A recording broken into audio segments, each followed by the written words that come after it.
Este é o meu troféu da democracia, meu título de eleitor. Daqui a pouco, após gravar este episódio da História do Rádio, estarei me dirigindo à minha sessão eleitoral para exercer o meu direito constitucional. Tudo isso após ser inundado por mensagens de candidatos em época de campanha política, debates, entrevistas, planos, projetos e promessas eleitorais. Os meios de comunicação social, as redes sociais, nos fazem viver momentos de agitação, mas decido mergulhar no passado. Como eram os períodos eleitorais antes que toda essa parafernália tecnológica habitasse o século XXI? Como os governantes faziam para utilizar os meios de comunicação naquela época? Quer saber mais? Venha conosco!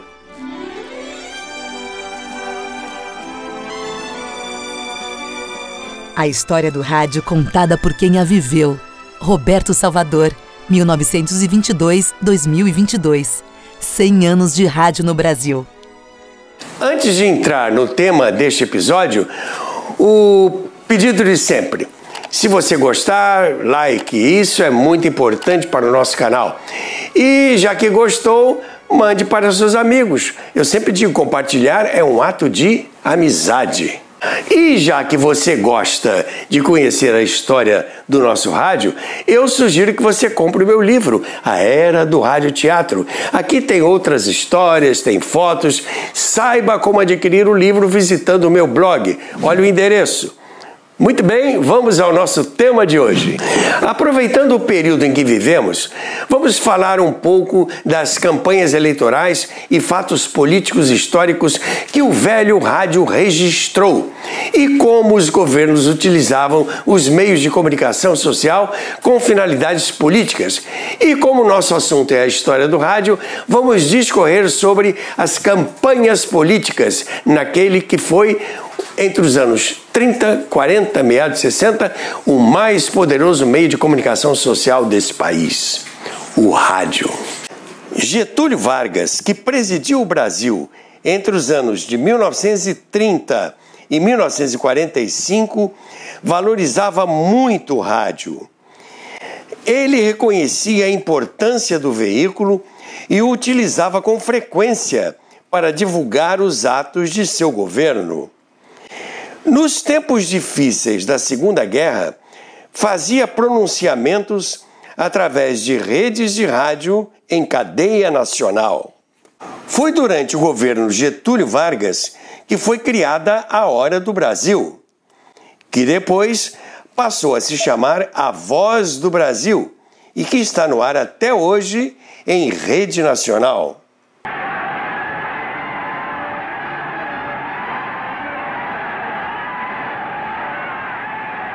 Famosos eram os pronunciamentos do presidente Vargas no 1º de maio, Dia do Trabalho, diretamente do estádio do Vasco da Gama. Após desfilar no carro presidencial, ele se dirige aos trabalhadores do Brasil.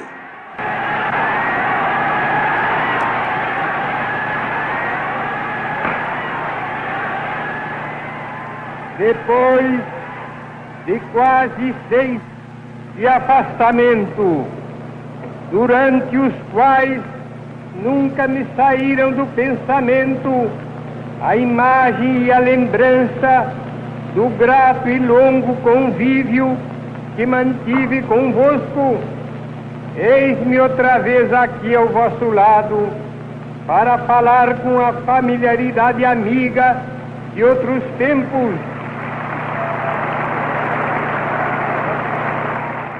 Promover ações de governo, impor uma ideologia através do rádio foi uma característica de todos os grandes governantes da época, especialmente os totalitários. Adolf Hitler na Alemanha nazista, Benito Mussolini na Itália fascista, Juan Domingo Perón na Argentina, Antônio de Oliveira Salazar em Portugal e General Francisco Franco na Espanha.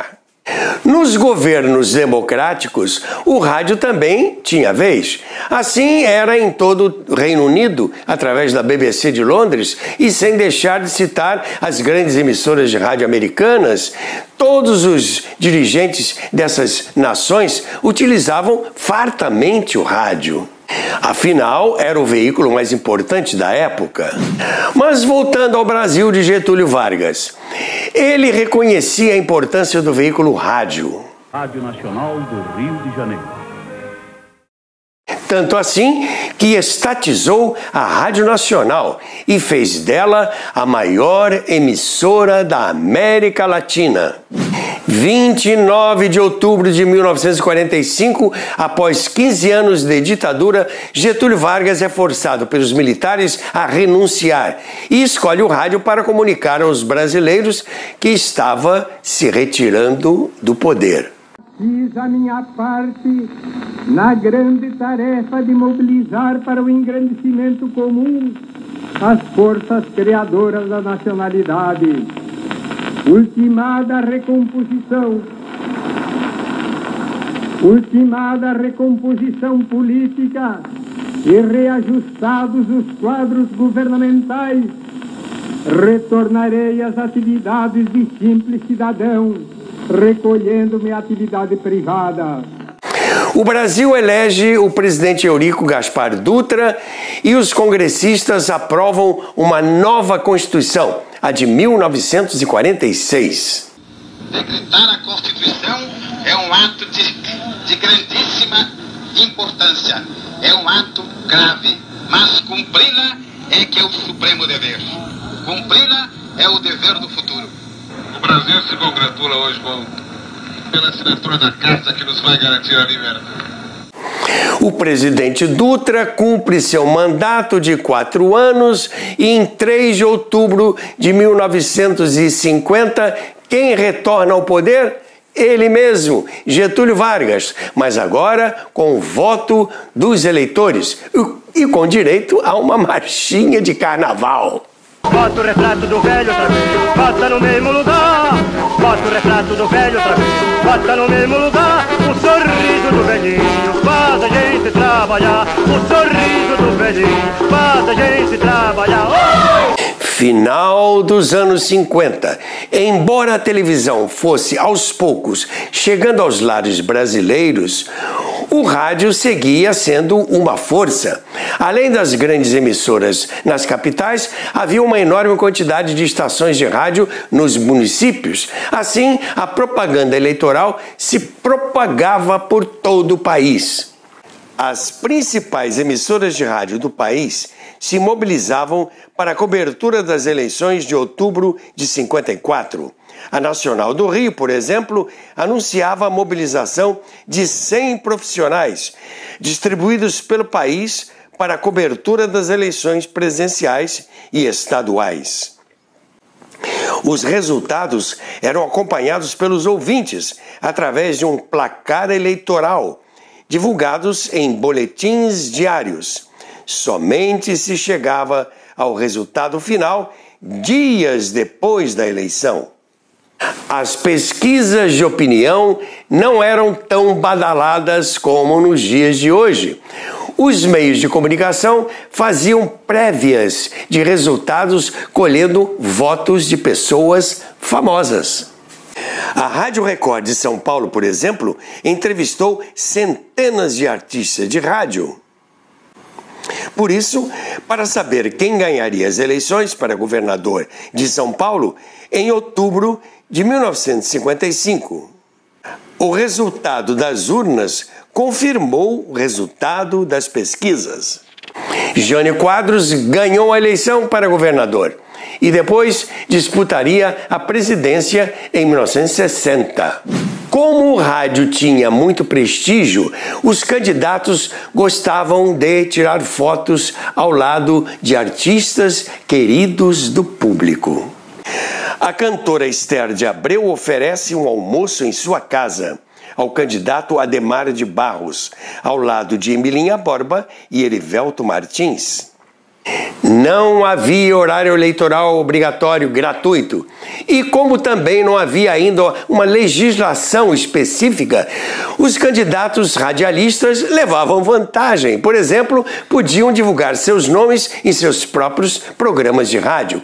Ouçam aqui a abertura do programa Calouros em Desfile, conduzido por Ari Barroso pela Rádio Tupi do Rio de Janeiro. Emissoras associadas do Rio de Janeiro, PRG3, Rádio Tupi em ondas médias e ZYC8, Rádio Tamoio, ondas curtas.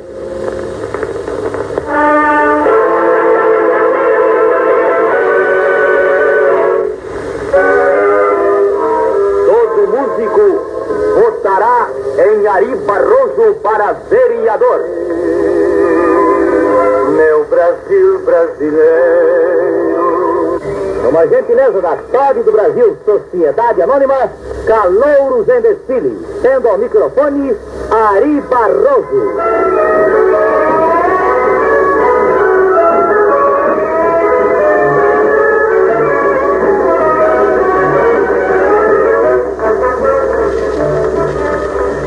Meus amigos, muito boa noite. Vou dar início a mais uma transmissão do programa Calouros em Desfile, como sempre patrocinado por TOD do Brasil, Sociedade Anônima. Ainda não havia surgido a figura do marqueteiro, mas os produtores de jingles vinculados às agências de propaganda faziam a festa, criando símbolos, frases de efeito, vozes de locutores, musiquinhas anunciando o candidato. Vamos recordar algumas.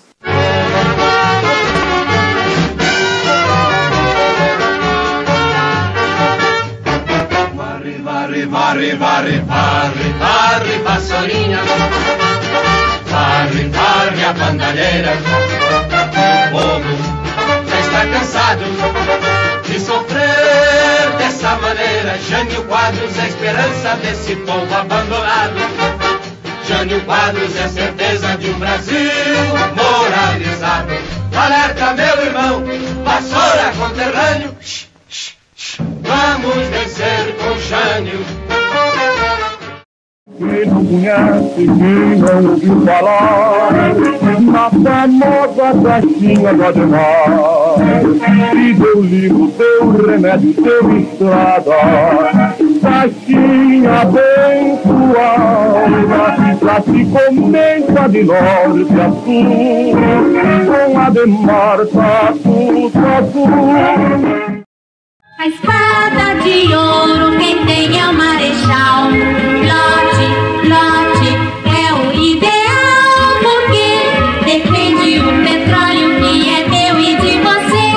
Defende o petróleo que é meu e de você. Pra vice-presidente, nossa gente vai jangar. É Jango, é o João Goulart. Pra vice-presidente, nossa gente vai jangar. É Jango, é o João Goulart. Jânio Quadros vence as eleições presidenciais de 1960. E em 15 de março de 1961, recebe a faixa presidencial das mãos de Juscelino Kubitschek. Excelentíssimo senhor presidente Jânio Quadros, tenho a honra de passar às mãos de Vossa Excelência o comando da República, para o qual foi escolhido pela maioria do povo brasileiro. Contudo, a renúncia de Jânio, em 24 de agosto de 61, provoca uma crise política. Os militares não queriam que o vice João Goulart assumisse. Leonel Brizola, governador do Rio Grande do Sul, toma a Rádio Guaíba de Porto Alegre e forma, com outras emissoras do país, a chamada Rede da Legalidade. Mais uma vez, o rádio tem participação importante na história.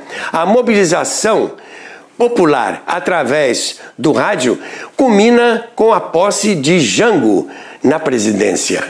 O regime parlamentarista é adotado, mas o governo de Jango não queria o parlamentarismo e a saída política foi promover um plebiscito. Os mais velhos vão se lembrar disso. Uma ampla campanha é deflagrada, rejeitando o parlamentarismo. No plebiscito, diga não ao parlamentarismo. E a musiquinha do jingle era a mesma utilizada na campanha para a vice-presidência do Jango, lá em 60. Meu povo, está na hora de acabar a confusão. Toda a nação vai responder que não. O ato adicional tá indo mal. Todo meu povo com razão vai responder que não, não e não. O povo disse não ao parlamentarismo e assim o presidente João Goulart voltou a governar segundo o regime presidencialista.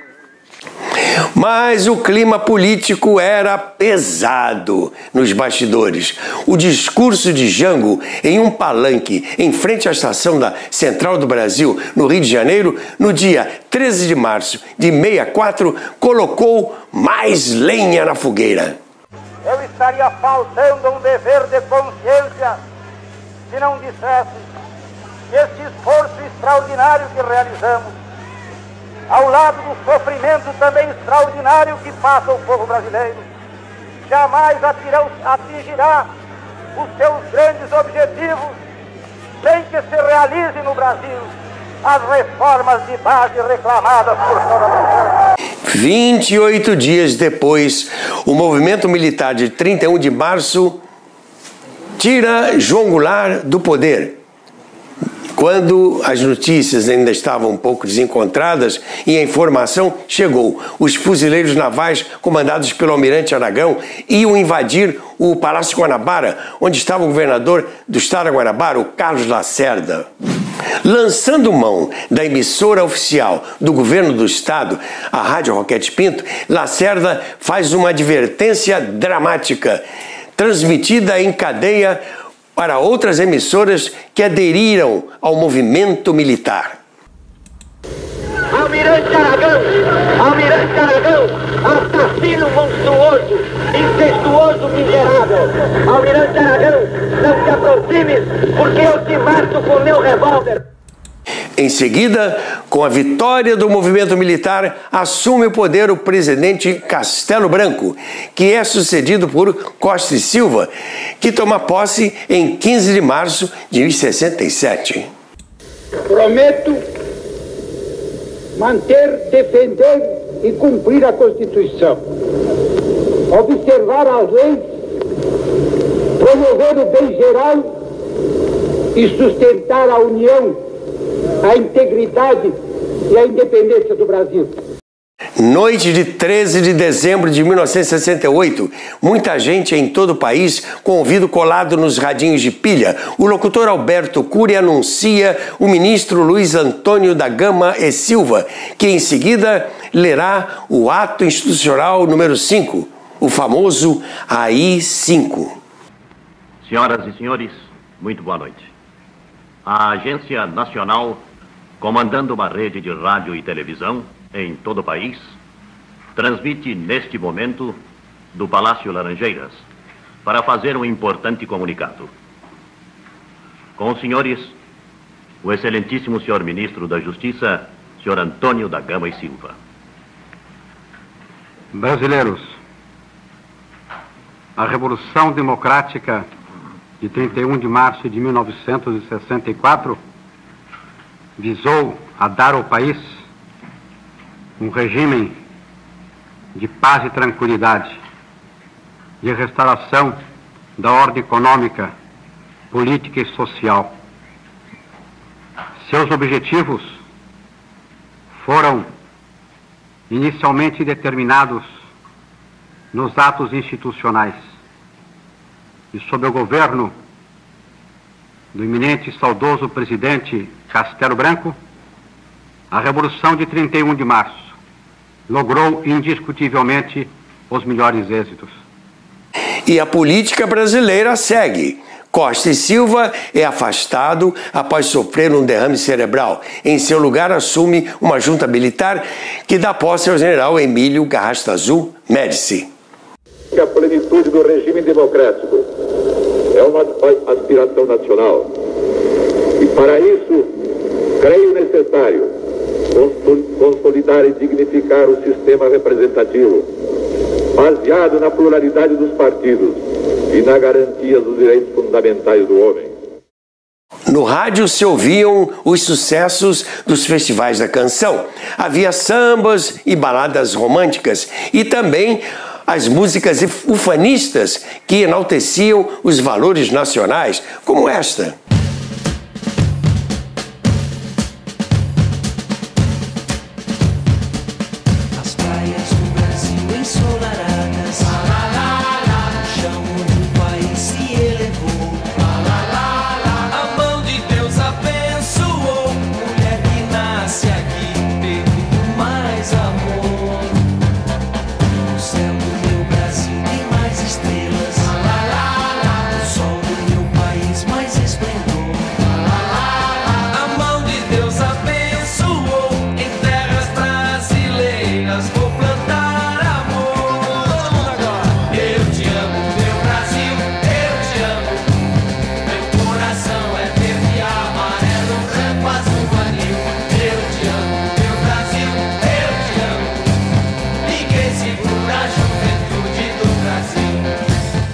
E se ouvia no rádio também muitas canções de protesto. Pelos campos a fome, em grandes plantações, pelas ruas marchando, indecisos cordões, ainda fazem da flor seu mais forte refrão e acreditam nas flores vencendo o canhão. Embora que esperar não é saber, quem sabe faz a hora, não espera acontecer. Vem, vamos embora que esperar não é saber, quem sabe faz a hora, não espera acontecer. Enquanto Getúlio Vargas gostava de falar no rádio, o presidente Médici gostava de ouvir rádio. Mais precisamente, ver o futebol no estádio, mas ouvindo a transmissão pelo radinho de pilha. 41 minutos de luta e vamos ter a palavra daqui a pouco de Sua Excelência o senhor Presidente da República. Bola entregue na direção de Clodoaldo, dribla 1, dribla 2, é o epílogo de uma festa verde e amarela. Bola para Rivelino, Rivelino para Jair, correu pela ponta esquerda, fraiu Paquete, passou por ele, lança a pelota Pelé, Pelé dominou, Carlos Alberto está livre, correu Carlinhos, atirou, gol!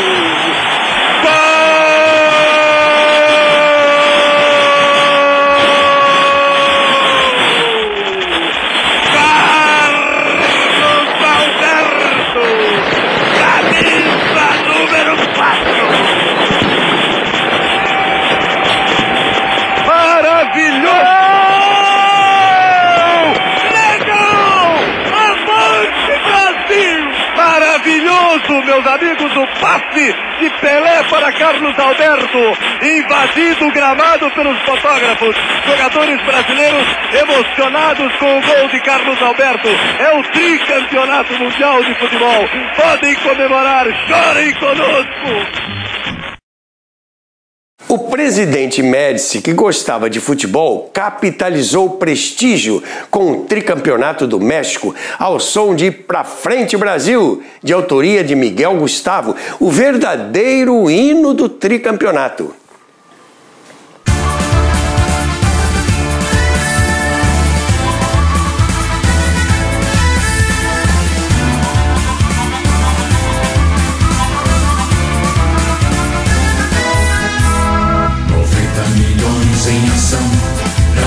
Brasil, do meu coração, todos juntos vamos pra frente, Brasil, salve a seleção.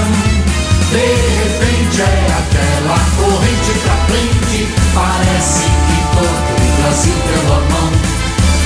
todos ligados na mesma emoção. Tudo é um só coração, todos juntos vamos pra frente, Brasil, Brasil. Salve a seleção, todos juntos vamos pra frente, Brasil, Brasil. Salve a seleção. 15 de março de 1974, toma posse o general Ernesto Geisel. 15 de março de 1979, general Figueiredo no poder. Mais 5 anos depois, o clamor pelas diretas já invadia câmeras e microfones. Um governo justo, humano, honrado e democrático, que é o que o povo está reclamando há mais de 20 anos.